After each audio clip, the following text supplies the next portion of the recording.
The fastest growing religion in the empire wasn't Christianity, it was the cult of Augustus. Worshiping Augustus Caesar was a big deal. The Jewish people said, we ain't doing that. And the Romans were like, look, just go to the Augustus temple, once or twice a year and bow and throw a coin in, kill a goat, whatever, just get a little nod of the head to Augustus, every so often. At some point, John, as the leader of the church at Ephesus, is pushed to go worship there. And he says, nah, I'm not going to do that. And what the church fathers tell us, they chunked him in boiling oil and John did not die. I think the thing that was the worst, that caused the most trouble for the Christians at the end of the day, was the emperor worship, the emperors and the empire of Rome. Because it wasn't voluntary, it was compulsory. You had to participate. And if you didn't participate, you had a real problem. There were real sanctions. But just so you'll kind of know, here's how the cult of the empire developed, and here's how it interacted with Christians in general. Okay? So, shortly after Julius Caesar's death, he is quote unquote deified, recognized as a god. His descendants then are also deified and recognized as God. At the time of Paul's writings, the fastest growing religion in the empire wasn't Christianity, it was the cult of Augustus. Worshiping Augustus Caesar was a big deal. It was done all over the place. And as the empire was expanding, and they began to not just let you worship the Caesars as gods, but demand that you worship the Caesars as gods, and that you go to these temples, bow, and you pay your offerings or make your sacrifices. As this cult is developing, again, it becomes compulsory. You have to do this, okay?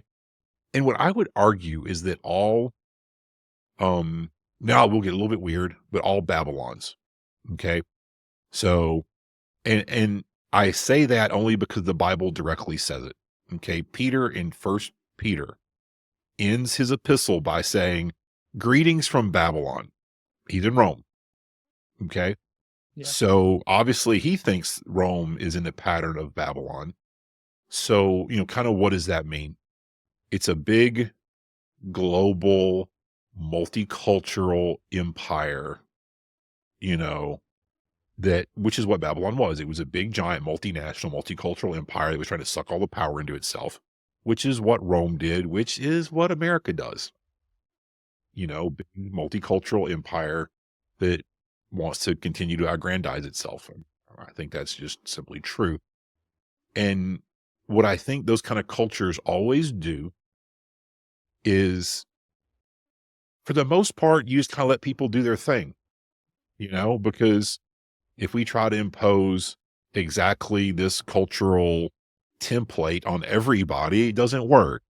Think of America. It's an immigrant nation. There's all these different people groups. If they all had to have the same wedding and celebrate the same holidays in the same way and have the same food on their table most nights, and it simply would not work. So they're kind of laissez-faire, but they pick certain things that you have to bow to. In the book of Daniel, Nebuchadnezzar built the image of himself in the desert. And he doesn't care if Daniel and Shadrach, Meshach, and Abednego, pray to Yahweh in the privacy of their own house. But out there in that public event, you're going to daggone pray to this thing. There's certain things they want you to publicly bow to. I think that's true. Okay. I think in our culture, there are things that you are supposed to publicly bow to. And we know we have different conversations in our houses, right? I mean, it's just, true. That could be politics, religion, racial dynamics, gender stuff. Like, there are things that it's like, here's what you say in public. And if you don't, there are sanctions. So I think it's the same. Yeah. So in Rome, the thing they made you bow to, that you can believe in all these gods, hundreds of them. You could worship Osiris and Isis, Egyptian gods. You can worship Greek gods. You can worship, Kybele, which was a Central Anatolian goddess. You can worship Artemis, the way you pick it, and the emperor. And the emperor. Well, and for pantheists and polytheists, that kind of work because they don't care. You're always allowed to add one more god to your pantheon. But as the empire expanded, they bumped into a weird little group of people that caused them a problem. Those people being the Jewish people. Because the Jewish people said, we ain't doing that. And the Romans were like, look, just go to the Augustus temple, once or twice a year and bow and throw a coin in, kill a goat, whatever, just go worship, just get a little nod of the head to Augustus, every so often. And the Jews said, no, we won't do that because we're not polytheists or pantheists. We're monotheists. And we don't add one God to the group. Like, we're not allowed to do that. And so the Romans were confronted with a problem, and the Romans wanted to enforce their ideology, but they're also pragmatists. And they're like, well, we got two choices. First off, we could keep, and by the way, the Jews weren't just in Judea, right? They're scattered all over the empire. There had been Jewish diaspora going back to Nebuchadnezzar for hundreds of years. So there were lots of Jews all over the place. And, they were fairly financially successful. They make decent money and they pay taxes. So the question is, do you want to keep these 7 million people alive paying taxes, or you want to try to wipe them out, which is expensive and difficult and kind of a pain in the rear? And so the Romans decide we'd rather have them, living, thriving, paying taxes, but we got to figure this out. And, somebody comes along and says, we have an idea. One of the Jewish representatives basically says, look, what if we pray for instead of to your emperor? Would that be acceptable? And some pragmatic Roman says, sure, that'll work. So the Jews had an exception. They're the only people that were allowed to pray for and not to the emperor. Okay? And just so you'll kind of know, this becomes very important when we study Smyrna, for instance. The Christians tried to live under that exception. This is what happens in Corinth with Paul, with Abima, when the Jews say they're worshiping in a way it's not legal. And then the governor says, this is something about your laws. He makes it internal to Judaism. But Jews are trying to live under that exception. And the time of Domitian is when that really starts to break down. When, the Jews by and large are looking at the Romans and saying, they're not us. And the Romans are like, there's a whole lot more y'all than there used to be. Last weekend you were worshiping Dionysus or whatever, and now you're saying you're a part of a Jewish sect, but you're Christians. And the Romans stop accepting that excuse, basically. And so that's kind of the background, but then you got to push into who Domitian was. I mentioned earlier he was crazy, and here's how he was crazy. So from Julius Caesar going forward, the Roman emperors were typically, unless the people hated them, but typically were deified after their deaths. Okay? Which is why you'll see these inscriptions, like the one that I think we got pictures of it in Ephesus, where it talks about Augustus Caesar, son of a god. Domitian is the first one to have himself deified while he's still alive. So Domitian comes along and he's like, well, why wait till I'm dead to say I'm a god? I'm a god now. And, there are some people that anytime you get into biblical archaeology, you have people that argue about what something means, even though it looks very clear sometimes. If you go to Ephesus, okay, there's a certain platform you can stand on, and we've stood there. And it's a nice picture spot because you can look down the road at the library down at the end.